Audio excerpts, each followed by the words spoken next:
Call the meeting to order. Would you please rise and join me with the pledge of allegiance?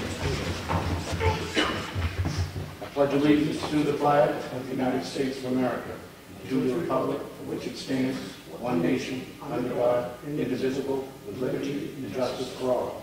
Thank you. Okay.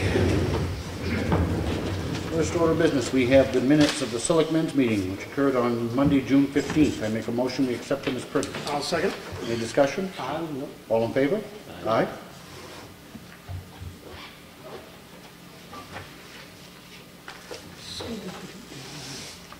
We have the check voucher totals. Payroll for week ending 6/20 was $39,106.44. Accounts payable for week ending 6/13/2015. Our accounts payable were $49,697.72. They made a school district payment of $906,330 for a total disbursed last week of $995,134.16. I make a motion to sign. Second it. Any discussion? No. All in favor? Aye.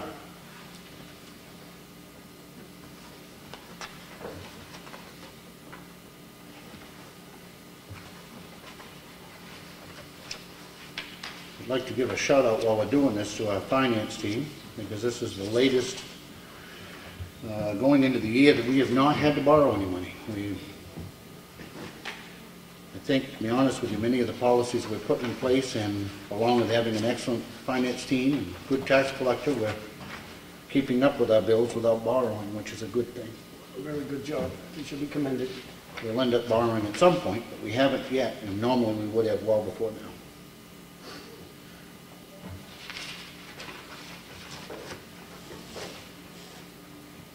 Are you just managing your cash flow differently? A little bit, yes. Part of that was we instituted a complete new purchasing policy, which requires purchase orders in advance, which we then, especially on the bigger ticket items, are allowed, that allows us to schedule when we're going to buy certain things so that we have the money to pay for them. So it's certainly, that's a part of it. We have a good town treasurer. And all of, I think it's mainly communication and working together and trying to make sure that we cover the bills when we need to cover them. Certain bills we put off as much as and as long as we can. But by now, normally, we would have borrowed on a tax anticipation note, and we have not yet had to borrow a cent. We're authorized to borrow, but we haven't had to borrow any, which is a good thing. So presumably there's less interest? Of course, yeah, until we borrow, sure. Yep, so that's a good thing. One of the requirements is that we update our investment policy on a yearly basis. There are very few changes. We made one change, and it was under the reporting, and then that's that the town treasurer shall report to the town administrator and board of selectmen all financial activity quarterly. This report should contain investment strategies, a description of the investments made, risk characteristics, and any other applicable features. In addition, actual copies of any CDs purchased, wire transfer documents, bank confirmations, bank statements, or any other actual documentation shall be provided to the town administrator and board of selectmen upon request. Previously, it was required in the policy that they provide them every 30 days. It didn't make any sense, and it was simply generating paper. When we want them, they will provide them. That was the only change that was made to the investment policy, and I would make a motion that we sign it and adopt it. Second it. Any other discussion? All in favor? Aye.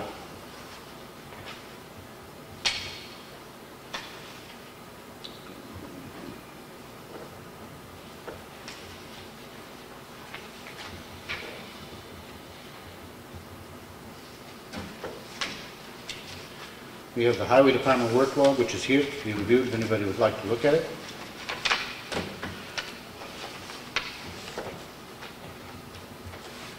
This is an agreement, by way of explanation. Ossipee Mountain Estates, which was formerly Scandia Estates here in Ossipee, is now a cooperative.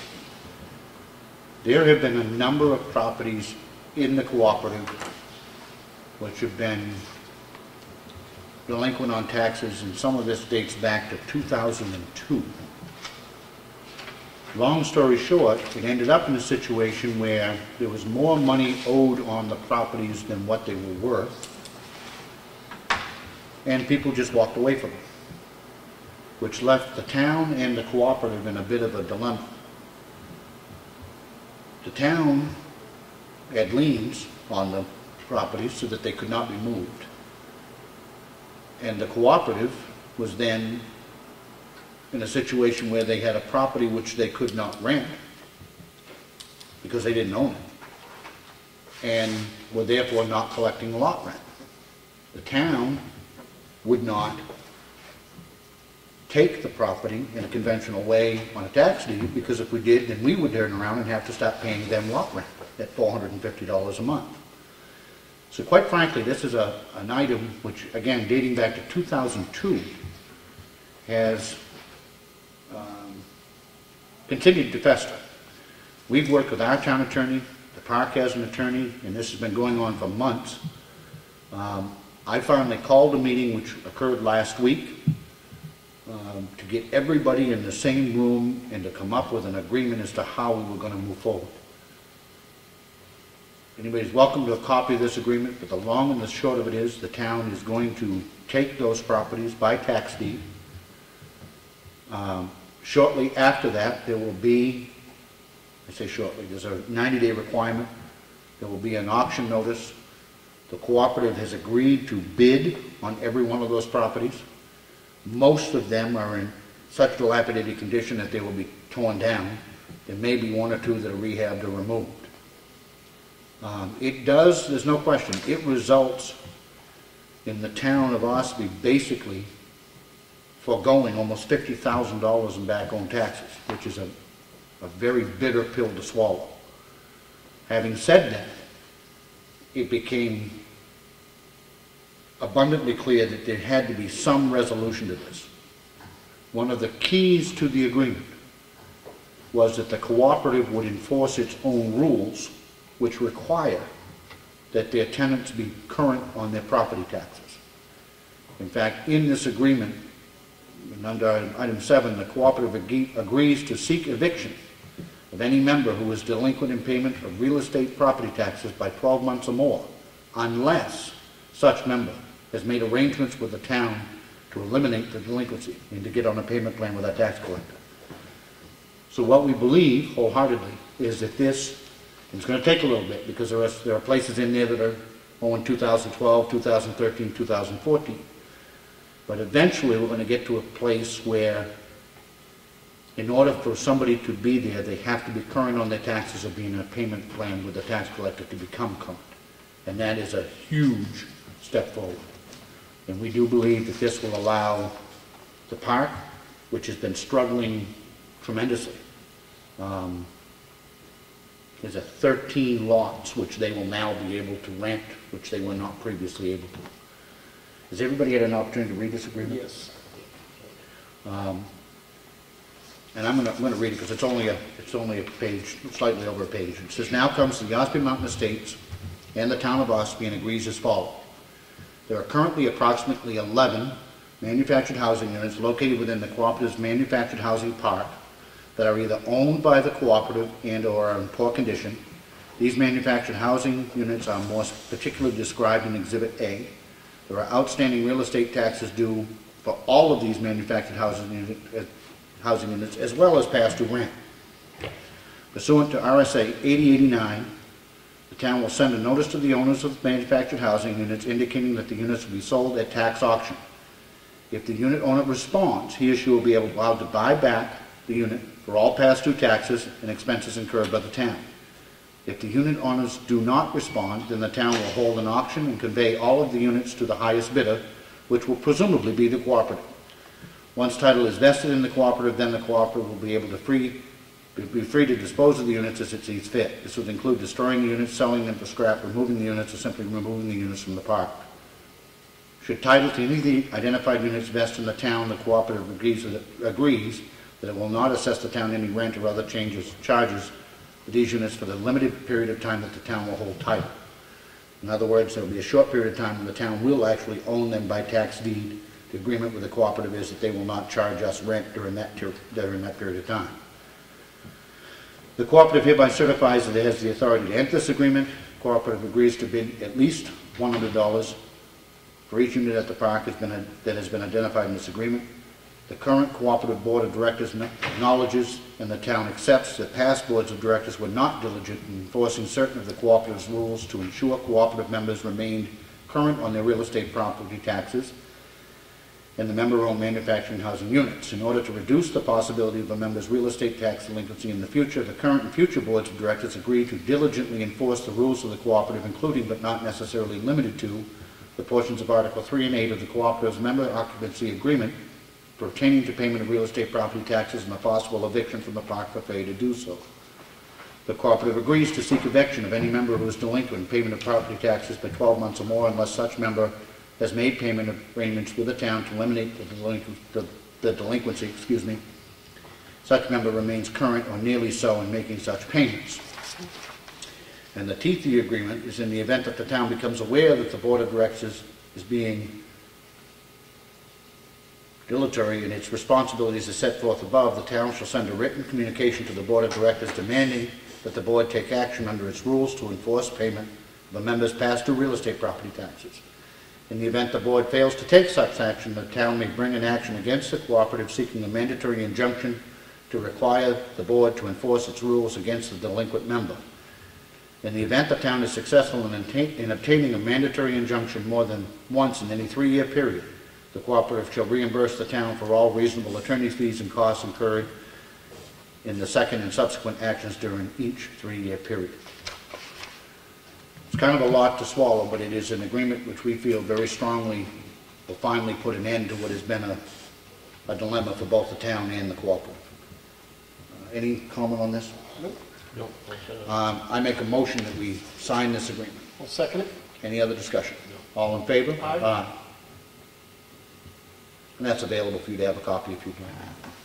So might people lose their houses as a result of this? All of the current places that we're talking about are not occupied. They are literally abandoned manufactured housing units in the park. So by the town taking them, nobody is losing them. Nobody is losing where they're residing. Quite frankly, as I said, it got to a point where they owed more in taxes and rent than what the property was worth, and then they just walked away. And it left a real dilemma for the cooperative and for us. And we're hoping that this will clean up something which has been placed on the back burner for way too many years. By no means are they Don't have livable. any issues. And that's the irony. People will remember Pine Grove Campground. That cooperative is running You're going to sign it. very well. Don't have any issues down there. You mentioned a payment plan. Was that part of the agreement that moving forward that people would have an option to? Absolutely. Okay. What the cooperative rules currently have required under their occupancy agreement was that the member agreed to remain current on their property taxes. The problem was the previous boards never enforced that. We now, by virtue of an agreement with them, with the cooperative, a signed agreement, that they will enforce their rules, and that if a person is more than a year in arrears on the taxes, unless they get into a payment arrangement with the tax collector, then they will proceed with evicting. If they don't do it, and that's the last paragraph where it provides the town with some teeth, that we can seek an injunction, and if they do it more than once, then they're going to pay. They're going to, not only do I believe that we would be successful in getting the injunction, but they're going to pay our attorney's fees and costs to do it. It should be significant motivation for future boards. The current board is working with us, and I applaud it, but past boards have not, and it needs to stop. But presumably they don't have the money. That's part of it, certainly, and that's where the payment plans come in. We work with people every year. In fact, the next item on there is on this very same issue. Outside of the clock, taxpayers in general, there are people that struggle, and living in this town and having 6 kids, I know what it's like to struggle to pay our property taxes. We work with them every year, and the key is to work with us, and we will work with them. We started out with dozens last year of people who were on the verge of losing their property to taxes. There is nothing that this board would rather not do than take somebody's property. We worked with them, and the end result was we took one piece of property last year. And, you know, I would have been happy if it had been zero, but it just wasn't meant to be. So we work with taxpayers every year, and we'll be working with them in the future to make sure that that doesn't happen. But we also do have an obligation, because, you know, when somebody doesn't pay their taxes, somebody else is making that up. And it costs a certain amount of money to run the town and the schools and everything else, and it has to be paid. There has to be, there has to be paid. So the actual next item on our agenda is it's a policy change, and a policy that we're choosing to adopt. And I'll read it. It says, and this will be posted and given out for those people who are in that position. The selectmen of the town of Ossipee are required to continuously address the issue of unpaid property taxes in an effort to better service all taxpayers. We have determined that some changes need to be made when entering into a payment agreement with taxpayers who are delinquent with their property taxes. Taxpayers are required by law to pay property taxes to support municipal services in our community. When they fall behind on their property taxes, it shifts the burden onto their neighbors who do pay their property taxes to keep the local community running. As your selectmen, we do not want to create any additional hardship for a taxpayer, but your taxes must be paid. To ensure everyone pays their fair share, we have established the following policy. A, payment plans will normally be authorized on a taxpayer's property that they reside in only. Payment plans will not normally be authorized on land-only lots or land and buildings that the property owner does not reside in. Payment plans must include not only the year of delinquent taxes to prevent the tax collector from issuing a tax collector's deed, but also the current year's taxes plus interest to prevent the taxpayer from continuing to accrue new tax debt. Should the taxpayer fail to meet their obligation as agreed to with the Board of Selectmen, the Selectmen will have no other alternative than to instruct the tax collector to issue a tax collector's deed for the subject property to the town of Ossipee. There have been, and even in this last year, again, this Board of Selectmen will do anything possible not to take the property of somebody, to take somebody's home. But there have been several situations where they were rental units, where the owners were collecting rent and still not paying the taxes. Vacant land where there was just really, quite frankly, not a lot of reason why they hadn't paid. In the past, we have worked with them, and we will continue to work with them as on a case-by-case basis. But in general terms, we're only going to be interested in entering into payment arrangements for people for their home. If they got vacant land or it's a rental property, they need to pay the taxes, or, quite frankly, potentially suffer the consequences of losing it. So that is a policy change. I don't know if it's a policy change or a new policy. I don't think it was previously ever a policy. It's one that we've discussed and worked on, and I'm going to make a motion that we adopt it. Second. Any other discussion? All in favor? Aye.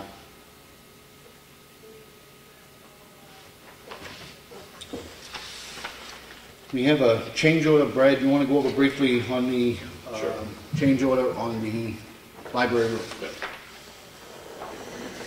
We went up and identified a few more pieces up there that we kind of knew were there, but we focused on those chimney caps at the last one and stuff to get those that. look very nice, but they do, yeah. Because we needed to get that order in and really get that, because they were taking a week to get them and stuff. So anyway, walking around with Jay up there, we went over the entire building, which he says overall that building is just unbelievable condition, how good a condition it's in. Even that old part out front, because when they built those back in the day, that they built them like a brick, you know what. So the first one there, I got two separate ones there. One being the chimney right here at the town hall. The first one, talk about the library. We identified 3 or 4 spots there on the south side gables to grind out and point around the coins, he calls them, which are those. If you look at the library, the corner where the bricks, like there's 3 rows of bricks that step out, a third of a brick, and they're back flush, and they're out again to kind of create that step effect. That's what he calls them, coins there, which I learned anyway from there. Needed to be some grinding out, pointing around some spots on those, not the entire thing, but in, areas here and there on it. patch some of the bricks around the entranceway, wash the right and left entrances and seal, and wash and seal the alcove area. And then in the, you know, you walk into the library now, it's kind of on the side, but so the main entrance is, you look to the left, there's two big brick pillars that go into a meeting room in the new part of the library that doesn't, those doors don't really get used at all because there's two brick pillars there. The one nearest the street to drive into the parking lot is in very bad shape. The water's been getting in behind the bricks there and freezing, and the bricks are coming loose in there and stuff, and there's just a lot of damage on that one.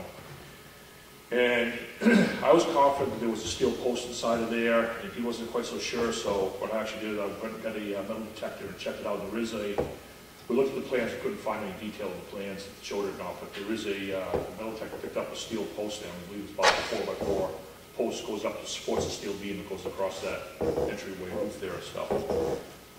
So he was happy to hear that, so the support itself, to tear that whole column, I was basically going to tear that whole column out and rebuild it. Okay.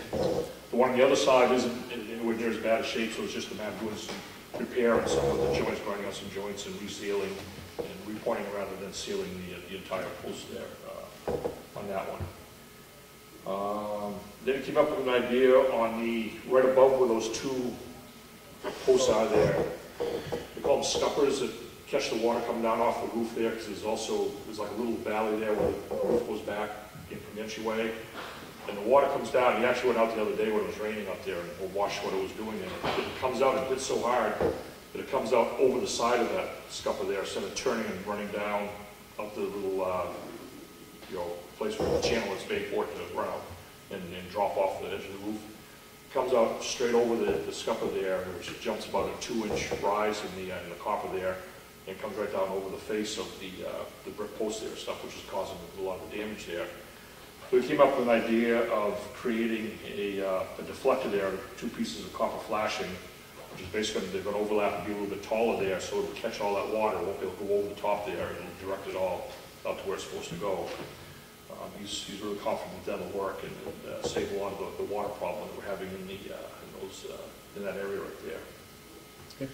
The total for that repair is $3,530, and he's asking for $2,000 up front to cover the cost of buying the bricks and the copper stuff that he would need to create those new deflectors there on the scuppers. Brad, when he looked at this job, didn't he see any of this other stuff? We didn't specify that part of it out in the bid process. We only specified out what was identified in the report there, which was the square footage of the chimneys there to work on for the pointing, for the grinding and repointing and sealing on the tops of the chimneys, recopper all of those cornices there, stuff like that, and those things there. That's what we identified as the bid price for the work that we had there. We weren't sure how to address these, because I actually wanted to have a mason look at some of these items. Because I mean, I could look at them and say, okay, you can tell there's something going on there, but you don't know what's going on there. So, the approach I thought I took on it was we'd address some of these things as we got into the job there and stuff. So that's, but this is clearly outside of what he bid on. Yes. I mean, what? Outside. Completely yeah, outside. Yeah, I have no doubt at all. All of these things that we identified here aren't involved in any of that square footage of the pointing and sealing on the chimneys. What's the status of his work on the roof portion? You mean the? How much more does he have to do before they can do the actual roof? Oh, I'd say, what's today? Monday. He'll have all the caps up there by Wednesday. At the end of this week, he'll have all his flashing done up there too. So the roofer could technically start after this week if they wanted to. He won't be in their way at all. He's progressed well then. He's progressed very well. Yeah, he's right on. He figured with his schedule, he's right on schedule where he wants to be. Get all the work done. In that he figured about a month in there altogether to do it all. So good. He's right on schedule for it. Everything I've seen there has looked real good. The work he's done up there. He did some patching on the old chimney up near the top that you can see before where there was a patch done. The border, the joints was a lot thicker and a completely different color. He chipped that, ground that all out, and he put his border in to match and stuff like that. And it's a lot better color match than what was there before. He said with time, as that cures, it takes a month for the concrete to cure, it'll actually blend in even better there, so you won't even really notice it. come, him up for now. So, no, I'm very happy with the work he's doing up there. Good. It seems to be, he seems to be, right on top of stuff. He's identifying these things and being completely honest with his feels to how to fix them, and that it'll be a permanent fix on the field. So. Good. Any other questions on that? And if you wanted, I did a kind of where we're at cost-wise with this thing too for you, just to let you know and stuff. The warrant article that was passed was $62,000.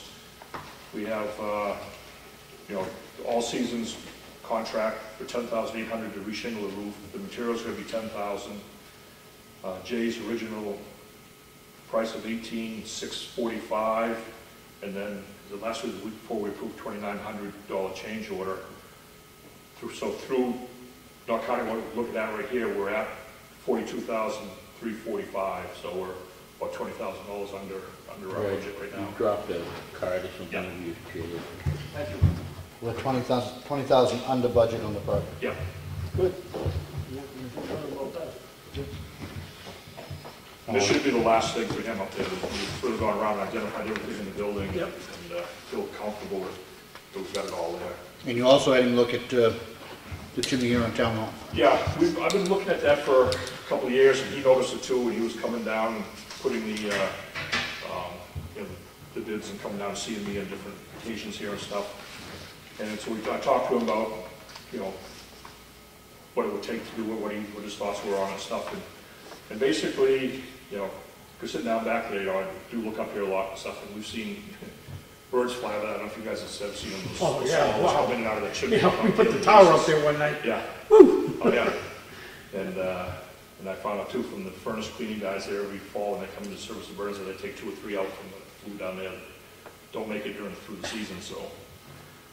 Anyway, he's at the top of the chimney. You can tell by looking at it from here that it's pretty much all, the borders all coming apart on it from the roof line up. So his proposal was to completely tear that down to the roof line and rebuild the entire chimney on the way up. Install provide all new LED flashing onto the roof, repoint and face the chimney wherever it's necessary, the whole chimney. And install a new stainless steel cap over the existing chimney, which will keep those birds out. I was going to say, we'll keep the birds out. And keep the rain out and all that stuff, which would make it a lot better. Total cost that would be $2,832, which is a lot of materials and stuff for him there. So he wants $2,082 to buy the cap and all the brick and the mortar and everything to match into it and stuff. And he could do that while he's got the lift kit to get up there to do it. It's kind of, Bill Dad will put on some short notice stuff here, but they do take advantage of the fact he's got the lift there paid for, which will save, in the long run, save the town some money here. So I agree. And that one would come out of the warrant article we have for town building improvements. It would have nothing to do with the library warrant article. Okay. We're going to approve that. I make a motion we approve the change order to the library roof, to the library project, and that 2832 to redo the chimney here at Town Hall. I'll second. Any other discussion? No. All in favor? Aye. Very good. Thank you. Thank you, Brett. We have a... Change orders usually in addition to the initially agreed price? Correct. And the change order only comes in when there is additional work identified or other work identified, such as we're talking about now with the pillars. With the change order to the original contract, so there's work that has been identified that we want to have done outside of the contract. That's where the change order comes in, and they'll give us a price, and then we can approve it as part of that contract. And at what point did the selectmen not approve the change order? Well, if it were a change order that one we didn't agree with or didn't want to do, or if we felt it was something which was already included in the original contract, then we would say to them no. Which is one of the other issues that we've got, quite frankly, going on right now with the covered bridge. There's a large change order in progress, and our engineers are disagreeing with some of the changes, and there's a mediation and a back and forth to decide what is a valid change order and how much the valid cost is. So those are pretty common in contracts, and unfortunately some of them are a whole lot bigger than $2,000 on the library. So we have taxpayer who wants to donate a piece of property to the town. And it's a certain parcel of tract of land, 0.22 acres.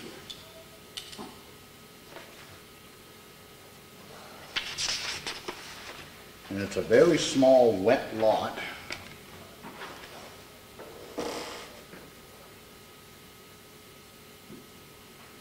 Where is this, Ellen? The end of Nichols Road Ah. at Danville. Down at Danville Road. 0.22 acres. The first order of business on any parcel of land that the town may acquire, it has to go to the Conservation Commission for at least to give them an opportunity to comment on it. And I guess we can do that now, and then once they've had an opportunity to comment on it, we'll decide if it is something we want to accept, and we have to have a public hearing in order to be able to do that. I make a motion to go to the Conservation Commission with it and get their opinion and get it back and move forward with it. I'll second. All in favor? Aye. Aye. Very good. I should have done this at the beginning of the meeting. I just noticed this is addressed to the police department. We certainly want to congratulate and announce publicly that we held a luncheon today. And James Eldridge, our police chief, was chosen as Employee of the Year. Very nice reception today. Ellen set up and did a wonderful job with. And, we gave him a letter and a plaque and a card, and very, very well deserved. Yep, very well deserved. Nice, all of his family was there, and it was a very good time. Yep. But this is a letter based on last week, and it's to police department regarding the note we received from Cheryl O'Reilly, just thanking them for their effort. And I make a motion we sign it. Second. All in favor? Aye. Aye.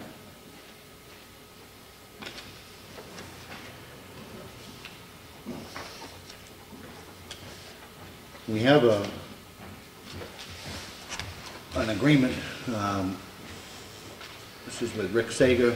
It's a New Hampshire tax deed auction, and it's entered into between the town and Sager and Haskell to conduct a tax deed sale or a town-owned property sale, which will occur sometime this fall. Has everybody had a chance to read the agreement? The long and the short of it is that it will cost the town nothing. He will be conducting an auction of town-owned properties. Some were taken for taxes, others were not. But they just ended up being owned by the town. And his compensation is through a 10% buyer's premium. So there is no out-of-pocket expense to the town. And I make a motion we sign it. Second. Any other discussion? All in favor? Aye. Aye.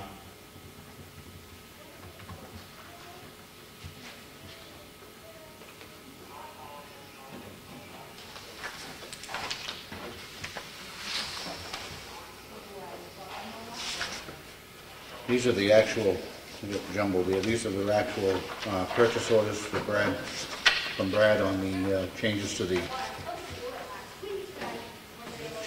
town hall contract is $3,530. I make a motion we sign it. Second. All in favor? Aye. And this is the purchase order for the work to be done on the town hall chimney in the amount of $2,832. I make a motion we sign it. Second it. All in favor? Aye.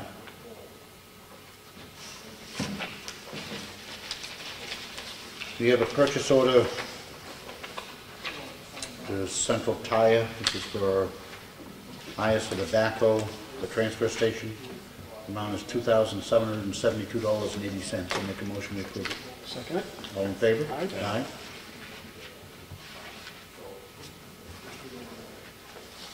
The purchase order from the police chief for Diamond Ledge Electronics. This is for the equipment to the two new cruisers. There's a whole list of equipment here that they have light bars and radios, etc. The amount of $6,970. Everybody have a chance to look at this? Any questions? I make a motion we approve it. Second. All in favor? Aye. We have a fairly long letter here from Tri-County Community Action Program, which doesn't really affect us. It talks about them consolidating locations, primarily in the northern part of the state. It does not change the Tamworth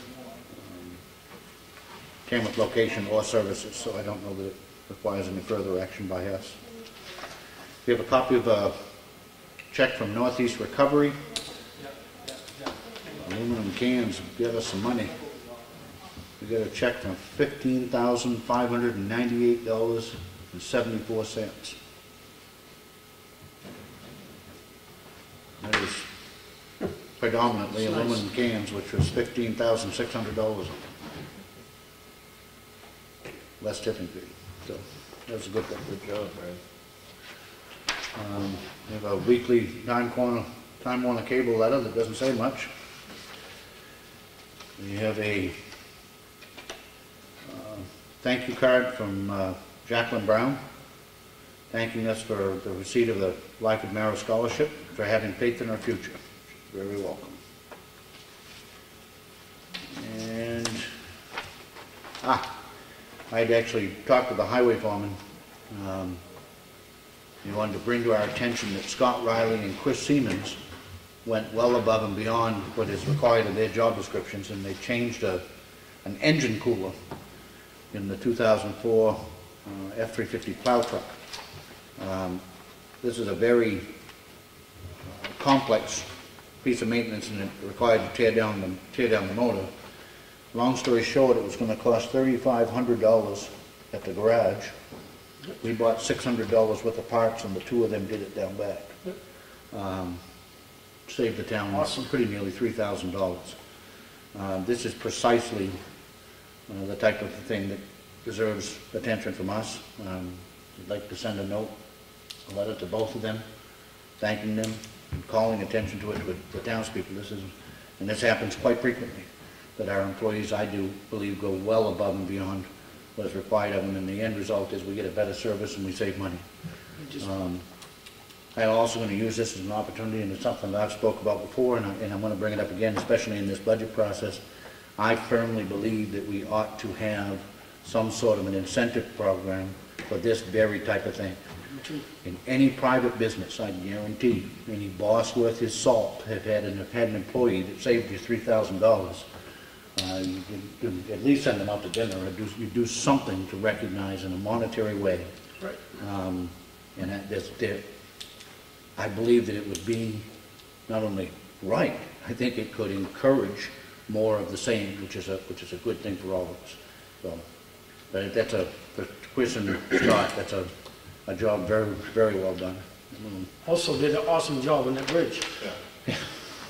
That saves the town an awful lot of money. To expand that just a little bit further too, Rick, when we sent that out to Ford to be diagnosed, and they came back with that quote there of over $3,000. At the time, we looked at the value of the pickup truck of being probably around $5,000 or $6,000. Like, said, no, we're not going to dump that kind of money into it. There's being a 10, 11-year-old truck there. So once we did figure out this procedure or option to us, we got into it. We also found at the time, we had one of the things that pull out of that was a turbocharger. And we got that all apart, we realized the turbocharger is no good in it either. The bearings were gone inside the fins and stuff there. So at the time, we already had it all apart. It cost us, I think, it cost probably $500 or $600 to buy the turbocharger for it. Whereas if that had been down at a dealer being repaired, that would have been an extra $1,000 or $1,500 on top of that original quote. So, it's like I said, it goes into very well spoken to them to be able to handle that kind of stuff right there. To handle it, but to be willing to do it, because it's well outside of their job description, and we don't, quite frankly, pay them mechanics rates. Right. So, it's something that we're going to move toward at some point, I believe, having a town mechanic. But it really speaks well of them, and as again, this happens consistently with all of our employees. I believe that perform well above and beyond. So what would it take to start an incentive program? It really just means what it needs is a place for us to budget it from, and then to set up a policy where there will be some sort of criteria. I've believed for a long time that it's the job of the department heads to figure out how to save money. That's part of their job description, without question. They're integral in the budget process, and they're a part of trying to figure out how to deliver the best service at the cheapest price. That's not really true the minute you get down below your department heads. When you think about it, it's not the job of a truck driver to figure out how to save money. It's his job to drive a truck. Having said that, The better mousetrap could be built by the newest guy you got on, who just is looking at things with a different set of eyes, and he may say, you know something, we could do this, this, or this, maybe do a better service, certainly not, certainly the same service, and save money. I think we need to create an environment where we encourage that, and I think that you encourage that the most with dollars. Flat out. I mean, it's nice, it's wonderful, I think, to send them a note that says how much we appreciate it, and we do. I think it would be even nicer if we had the opportunity when somebody saves us thousands of dollars to reward them for that. And if we set that as a goal and start to set that as a policy, I think that good things could happen, and I think we could save a lot more money and improve our services even more. And I think that happens every day in public service, in private service. It doesn't happen in public service, and it's a shame. It's also been shown in those situations that it's not just the money. Of course it's not. Those people that Absolutely, you're absolutely right, and I think that the letters and the thank yous and the kudos are huge. I mean, who doesn't like a pat on the back? But I think to take that the next step, I think there are ways that we can motivate that happening more and more, and I think that's a good thing. And I think we win and they win. Yep, I do too. Any other old business? We've talked about the covered bridge in the workshop. There is a pending change order, pretty significant change order, which is in process. They have provided their, I say they, the engineering firm for 3G Construction who's doing the work has provided what they want for a change order. It's been reviewed by our engineer, who believes it's too high, and there's in that back and forth process now, and we'll have more to report on it later. The library roof is, then we think, week, 10 days away from being able to be shingled. Yeah, I think Dickie's comments were the workload he had back when I talked to him probably a month ago now, and we had a pre-construction meeting up there. He's looking into probably mid-July to come up there, so by that time Jay will be well out of there and stuff with all his work anyway and stuff, so. Okay. Brad, I know your plate has been very full, but have we made any movement at all on plans for an expansion at the highway department? Yes, actually I met with Bowen the other day. They updated the information they had to prepare that quote to us for the summer to get the engineering work done. So that, like we talked about before, so if it does get approved at this next town meeting, we're ready to break ground on it stuff. Okay. So they'll have the quote to me, I would assume, within the next 2 or 3 weeks. Good. To talk about that, to see how far that goes. I think it's going to carry us through the engineering. They'll provide a scope of work and bid document. They'll provide us through the bidding document part of that phase. Good. There. Doesn't seem like it, but we're only a few weeks away from starting the budget process, so just, yeah. Okay, excellent. And under new business, we already took care of the investment policy and the Ossipee Mountain Estates agreement. Any other new business? No. Oh, sir. Public input. Anybody? Are you allowed to talk about what your plans are for the highway department expansion? Yes, we actually started this last fall. We had hoped to do something and then realized that it was too late in the process to get it done. We haven't done anything with as far as the facilities at the highway department for 75 that was built. Yeah, so 1975. So we plan to add on, and one of the things that we desperately want to have is a mechanics bay, which would be set up with a lift, etc. I don't think that we're quite there yet, although I think we're getting there when we get very close to the point where it would be more cost effective to have our own mechanic versus farming all of this work out. And it's not just the highway department. It's 7 police cruisers and water department vehicles, and I think we're quickly getting to the point where it's going to be cost effective to have our own versus farming it out and save a lot of money. In addition, we have several pieces of equipment which we store in a pole barn to try to keep the weather off them.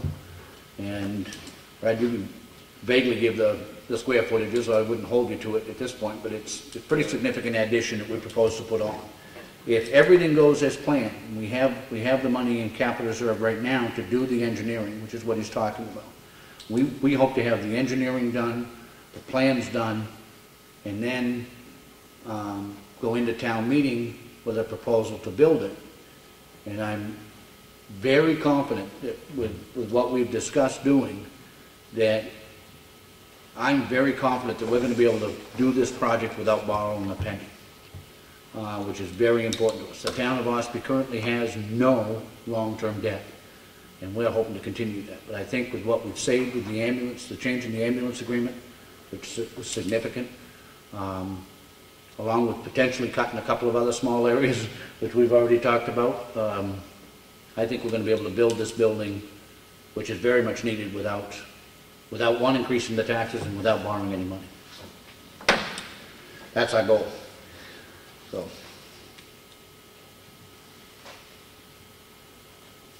I have another question. Sure. A couple of weeks ago, Ellen presented you with a proposal to employ an information officer for emergency management, and I wondered, and you guys didn't seem really in favour in that, I wondered where that had gone. I don't think it's going anywhere. Nothing's changed. Yeah. I guess my thoughts are, and I'm going to be careful here because I don't want to shoot at the emergency management. But when I think of somebody who's going to be a spokesman for the town, I get very nervous if it's somebody outside of town government speaking for the town. And I understand that the information officer under the emergency management is a different thing, but the problem is that the moment the emergency management plan is implemented, a great deal of power shifts to the emergency management director. And that's okay, and maybe that's necessary. But I am very skeptical of having somebody outside of town government be the spokesman for the town, even in the event of an emergency. And I think that the selectmen, I would hope, would be involved, much like we were in this Vail Mountain fire on a smaller basis. There was very good communication between our town forest fire warden and me as chairman of the Board of Selectmen, and then it was my job to incorporate the other two selectmen, or at least one more of them, before making a decision about spending money.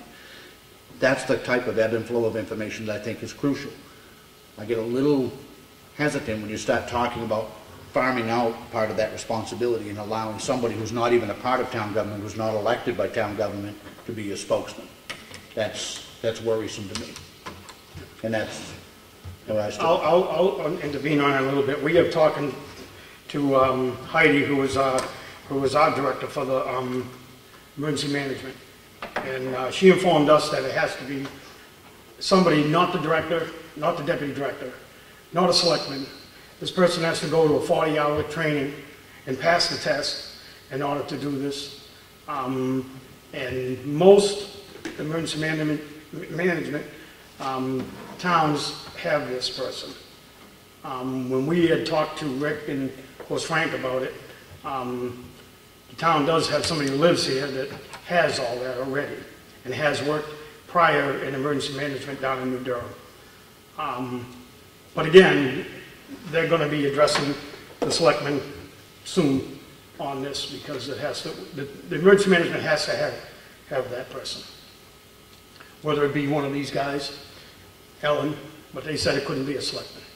It has to be somebody. When you say it can't be? Well, I'm just telling you what they said. I know, but that's the thing. You know, it's coming from the state. They're a state agency who advises. They don't tell the town what to do. I think we need more information, and yeah, and we're going to get find that. out what's going to really happen, because I'm reasonably in agreement with Rick that when you speak for the town, it really ought to come from the board. And I am concerned about turning that over to someone else as well. I'm not with that agreement. That's why we have 2 to 1. I'm not with your agreement. That's okay. Wouldn't be the only time we disagree. No. That's right. That's why we're here, right? That's right. Anything else? So when are you going to talk about it? Well, When they get ready. Right now, we're going through a plan, and when we get through with this, they're going to get more involved in it. We're waiting. They're waiting. they got their work cut out. Yeah. The good part about it is these two may end up being deputy and director of emergency management. That's all right. For nothing, to see how they do at this job. I've been in worse positions. Well, yeah, you have. I've been a fire chief in this town too. Yeah. And you used to be a selectman in this town a long I time used to be a ago. selectman. I've been a fire chief, a few other positions. And I'll leave that alone. Okay, anything else? Any movement on hogs? No, we've sent a letter back to them explaining Yeah. and I think it's pretty well, we haven't heard anything back. I would suggest that the ball is in their court. If they choose to pursue a variance, there's a process for them to do that, and I haven't heard that they would, and I don't know that I would until it got to the notice point.